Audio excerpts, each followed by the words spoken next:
El teléfono sonó a las 6 de la mañana. Un ruido áspero que cortó el silencio de mi cocina. Conocía bien ese tipo de timbres. He vivido lo suficiente para saber que ninguna buena noticia llega antes de que salga el sol. Era mi hija, Lucía. No hubo un hola, ni un saludo habitual. Solo su voz quebrada y el sonido metálico de los altavoces de una estación de tren de fondo. Mamá, mi suegra nos echó. Me dijo que no soy suficiente para su familia. No tengo nada, dijo de golpe, arrastrando las palabras. Apoyé mi taza de café sobre la encimera con absoluta calma. ¿Dónde estás? Pregunté en la estación central. Tengo a los niños y 2 maletas. No sé qué hacer. Esbocé una sonrisa pequeña, una que ella no podía ver por teléfono. Quédate ahí. Sube al auto cuando llegue. He estado preparándome para esto. No hice más preguntas. No entré en pánico. El pánico es un lujo que dejé de permitirme hace muchos años, cuando me quedé viuda y tuve que sacar adelante esta casa sola. Tomé mis llaves, me puse el abrigo y conduje por las calles grises de la mañana. Al llegar a la estación, la encontré exactamente donde imaginé. Lucía estaba sentada en un banco de metal, pálida, con sus 2 hijos pequeños recostados contra ella, durmiendo sobre sus chaquetas. Lucía siempre había favorecido a la familia de su esposo, deslumbrada por su dinero y su estatus, ignorándome a mí en el proceso. Yo nunca le reclamé nada. Simplemente observé y esperé a que la ilusión se rompiera. Me acerqué. Tomé una de las maletas y miré a los niños. ¿Qué pasó?, le pregunté en voz baja. Ella levantó la vista, con los ojos rojos. Mi suegra dijo que no encajo, y él no hizo nada para detenerla. Sube al auto, le ordené con voz firme, sin dramatismos. Ella no tenía idea de lo que yo había estado organizando en silencio durante meses. Pero traer a Lucía a mi casa significaba que tendría que adelantar mis planes, porque bajo mi propio techo, otro problema ya me estaba esperando. El trayecto a casa fue silencioso. Los niños se quedaron dormidos en el asiento trasero, agotados. Mientras Lucía miraba por la ventana con la mirada vacía, aparqué frente a mi casa, una propiedad de 2 pisos con un pequeño patio delantero que mi difunto esposo y yo compramos con mucho esfuerzo. Era mi refugio, o al menos lo fue hasta que mi hijo Mateo y su esposa Valeria se mudaron temporalmente hace 2 años.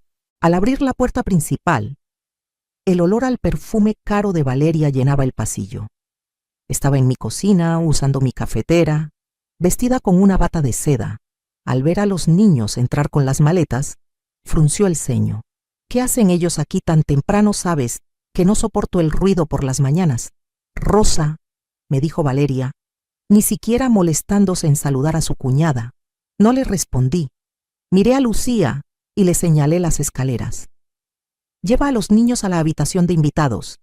Valeria dio un paso adelante, cruzándose de brazos. Esa es mi habitación de vestuario. Ahí tengo toda mi ropa de temporada. La miré fijamente por un segundo. No levanté la voz, ni entré en una discusión sobre empatía o familia. Simplemente pasé por su lado. Subí las escaleras detrás de Lucía y abrí la puerta de la habitación. Efectivamente, Valeria había llenado la cama y los armarios con sus cosas. Mamá, no quiero causar problemas, murmuró Lucía, apretando la mano de su hijo menor. No los causas, respondí. Fui al pasillo. Tomé un rollo de bolsas de basura negras del armario de limpieza y volví a entrar. Sin decir una palabra, empecé a meter los vestidos, los zapatos y los bolsos de Valeria en las bolsas. Cuando Valeria llegó corriendo al marco de la puerta, con la cara roja de indignación, ya había sacado 3 bolsas al pasillo. ¿Qué estás haciendo con mis cosas?, chilló Valeria. Haciendo espacio, dije, colocando sábanas limpias sobre el colchón. Cierra la puerta al salir, Valeria. Los niños necesitan dormir. El silencio que siguió en el pasillo me confirmó que ella acababa de entender que algo había cambiado. Y apenas estaba empezando. Esa misma tarde, mi hijo Mateo llegó del trabajo. como era su costumbre, entró directamente al salón, encendió el televisor y esperó a que la cena apareciera en la mesa por arte de magia. A los 10 minutos, Valeria bajó las escaleras furiosa y lo llevó aparte. Escuché sus susurros desde la cocina, pero no les presté atención. Estaba cortando verduras para una sopa. Mateo entró a la cocina, frotándose la nuca, con esa postura encorvada que siempre adoptaba cuando quería evitar un conflicto. «Mamá», empezó, usando su tono más suave.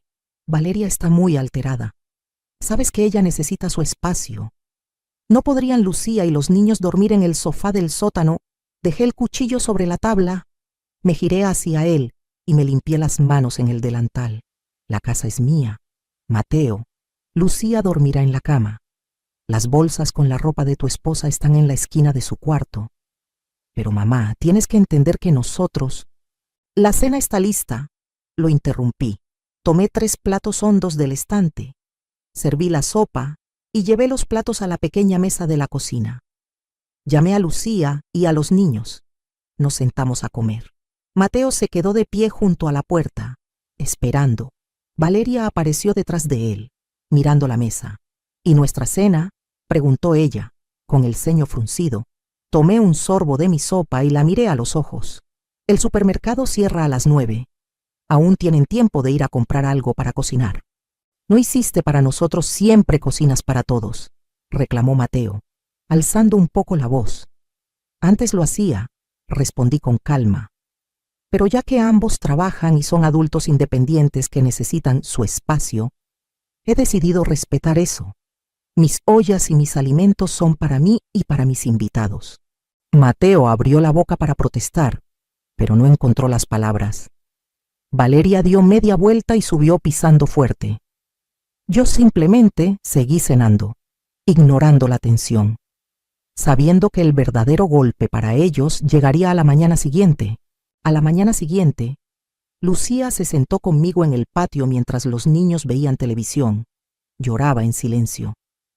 Me confesó que había entregado todos sus ahorros personales al negocio de la familia de su esposo, creyendo que eso aseguraría su lugar.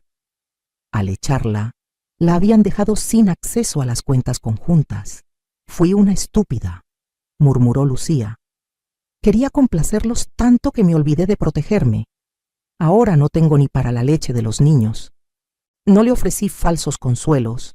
Elegiste apostar por ellos, Lucía, y perdiste», le dije, dándole un sorbo a mi café.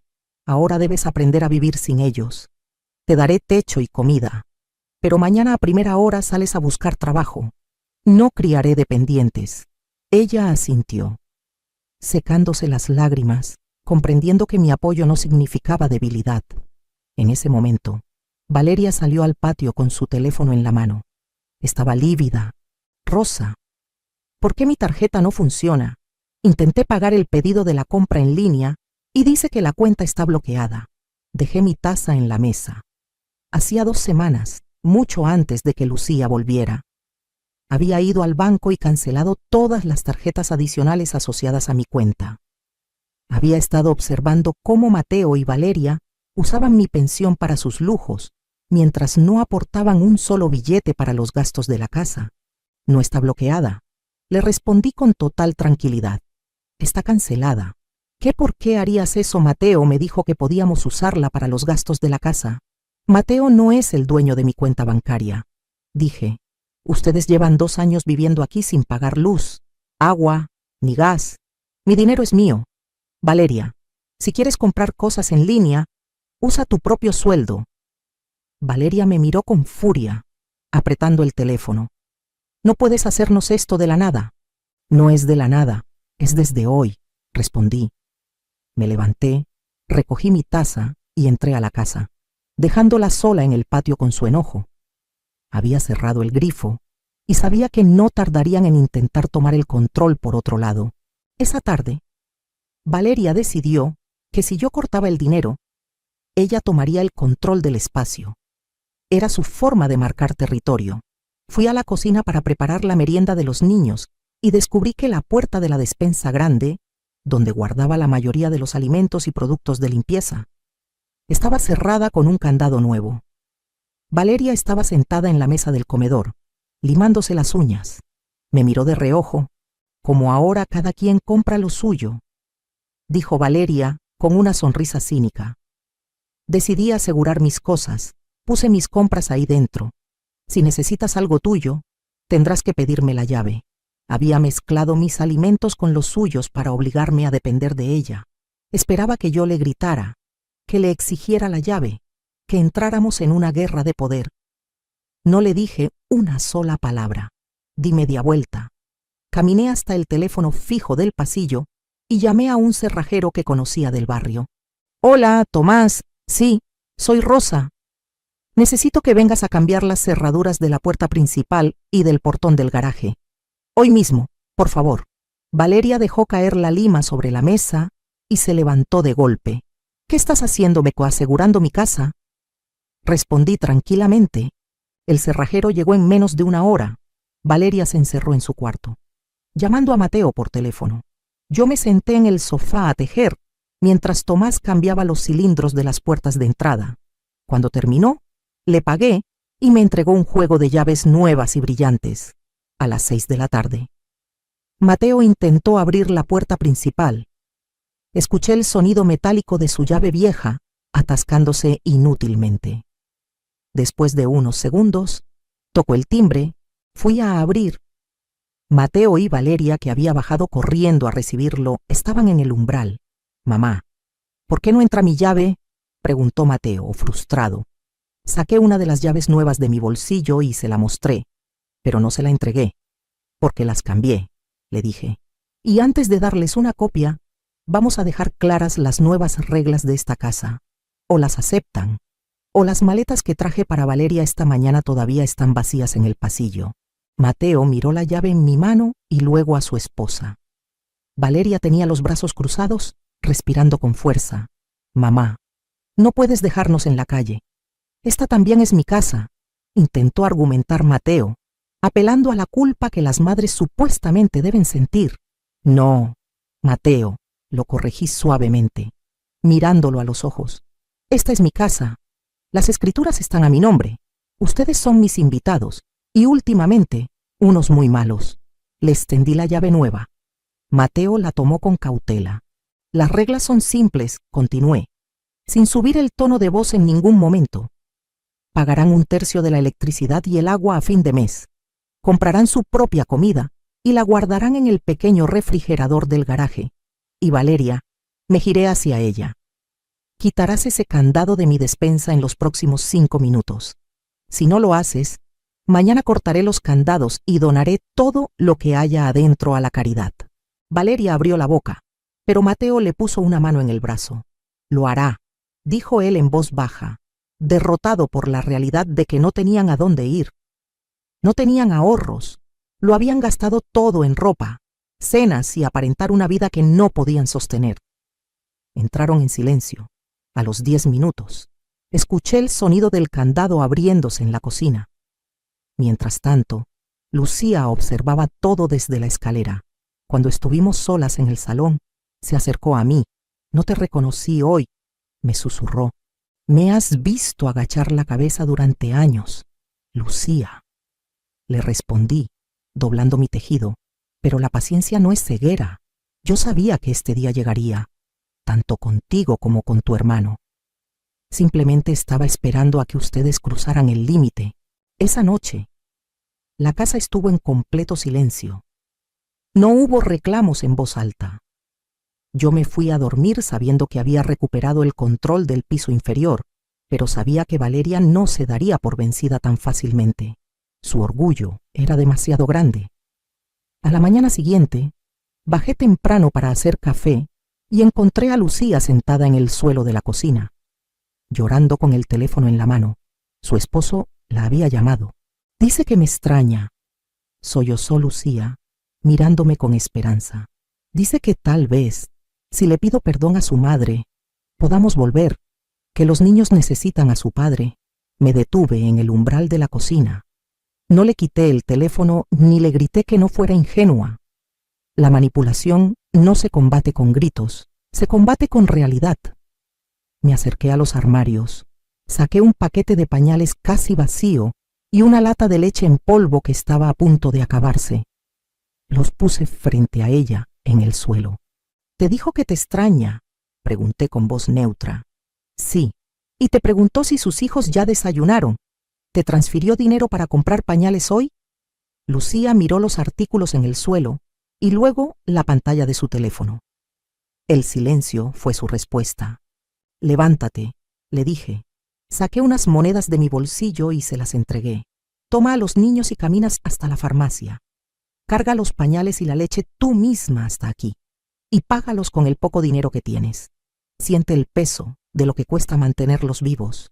Luego, pregúntate si quieres volver a rogarle a un hombre que ni siquiera piensa en si sus hijos tienen que comer». Lucía apretó las monedas en su mano. No dijo nada más. Limpió su rostro, vistió a los niños y salió por la puerta principal. Cuando volvió 2 horas después, venía sudando, cargando las bolsas pesadas, pero su mirada había cambiado. Había una dureza nueva en sus ojos. Bloqueó el número de su esposo frente a mí y, esa misma tarde, salió a caminar por el barrio dejando currículums en las tiendas locales. Había entendido la lección. Nadie la iba a salvar, ni siquiera yo. Si ella no daba el primer paso. 3 días después, el resentimiento de Valeria llegó a un punto crítico. Volví del mercado a media mañana y encontré el pasillo bloqueado por cajas y sillas. Valeria estaba arrastrando un pequeño sofá desde el 2º piso hacia la sala de estar principal. «¿Qué significa esto?», pregunté, dejando mis bolsas de compras en el suelo. «Mateo y yo decidimos que nos mudaremos a la habitación principal de la planta baja», dijo Valeria, sin mirarme, empujando el mueble. «A mí me duelen las rodillas y no quiero subir escaleras. Tú puedes tomar la habitación pequeña de arriba». Quería quitarme mi propia habitación, el lugar que había compartido con mi esposo, para obligarme a ceder. No discutí. No le dije que estaba equivocada, ni le rogué que se detuviera. «Entiendo», dije simplemente, y pasé por su lado hacia el jardín trasero. Fui directamente a la caja de fusibles principal que estaba en el muro exterior, abrí la cubierta de metal y bajé el interruptor que controlaba la electricidad de toda la planta alta y de la habitación principal. Luego, saqué mi teléfono y llamé a don Arturo, el carpintero del barrio. Arturo llegó en 20 minutos con su caja de herramientas. «¿Qué necesitas, Rosita?», me preguntó. «Quiero que quites la puerta de la habitación principal de sus bisagras y te la lleves a tu taller para barnizarla. Y por favor, desatornilla las ventanas para que no cierren del todo. Necesito que se ventile», le pedí. Arturo sonrió, entendiendo inmediatamente, y se puso a trabajar. Cuando Valeria volvió a bajar cargando otra caja, vio la habitación abierta de par en par, sin puerta, y la luz apagada. Intentó encender el interruptor del pasillo, pero no funcionó. «¿Qué le pasó a la puerta? ¿Y por qué no hay luz?», exigió saber, con pánico en la voz. «Problemas de mantenimiento», respondí tranquilamente, sentándome en el comedor a revisar mis recibos. «Arturo dice que tardará 1 mes en arreglar la puerta. Y el electricista no tiene citas hasta noviembre. Acomódate como puedas».